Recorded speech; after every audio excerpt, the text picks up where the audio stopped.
Hello! It's me again! So, lubusin na natin yung pagbablog ko ngayon guys habang nasa labas ako. Kasi sa loob ng bahay, hindi ka pwedeng mag-vlog-vlog doon, maririnig ka nila.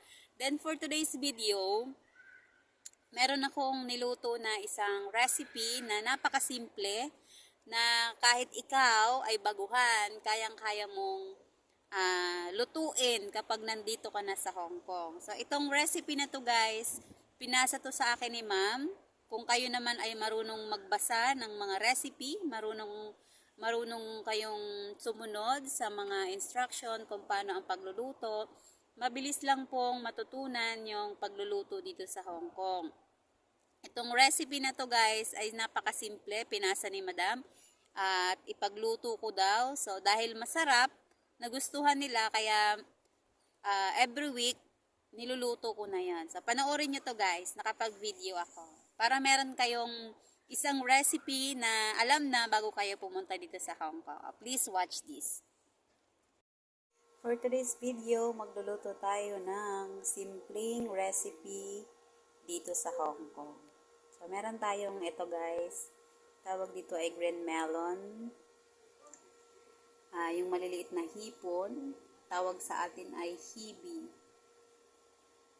At bawang.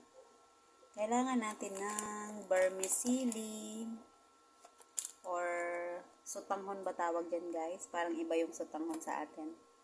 Ito, chicken powder. Ito yung green melon nilang tinatawag. Itong maliliit na hipon ay binabad sa tubig. Kaya yung pinagbabaran ay huwag nyong itatapon kasi sasabaw natin yan mamaya. Add tayo ng oil. Bawang.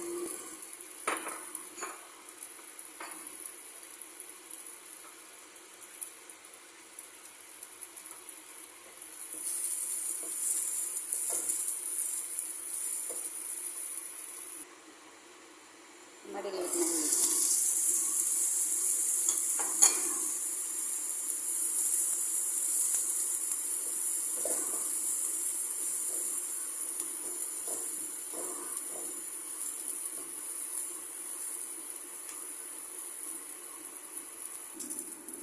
Green melon.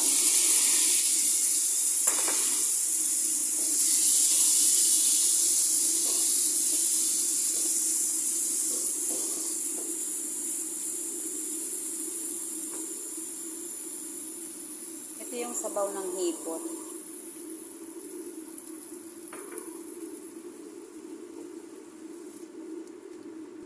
Yan, tapos takpan muna natin. Itong sotanghon, babad niyo muna sa tubig para lumambot-lambot konti.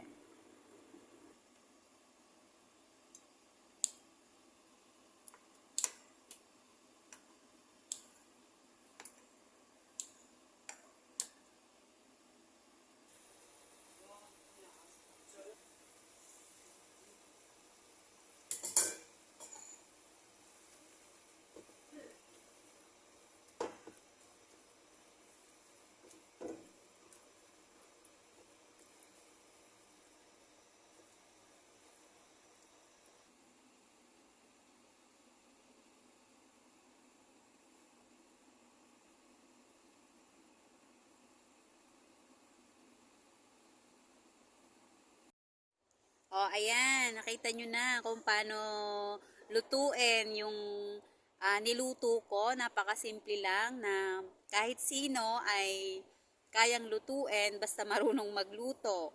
Ganun lang kasimple yung mga pagkain dito sa Hong Kong. Hindi gaya dyan sa atin na marami pang may bawang, sibuyas. So, dito sa Hong Kong, bihira gumamit ng sibuyas. More on luya at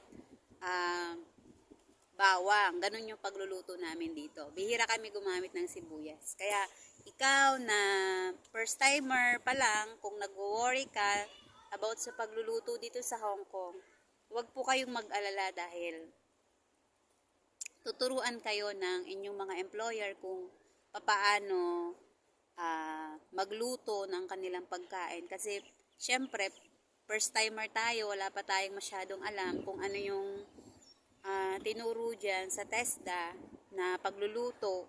Hindi mo naman magagamit yan dito sa mismong amo mo kasi iba naman yung gusto nilang food. Diyan sa TESDA, tinuturo lang yung way ng pagluluto. Mga sample lang yon kung ano yung mga pagkain dito sa Hong Kong. Pero pagdating mo naman dito, depende sa amo mo kung ganong recipe din naman yung ipapaluto sa'yo.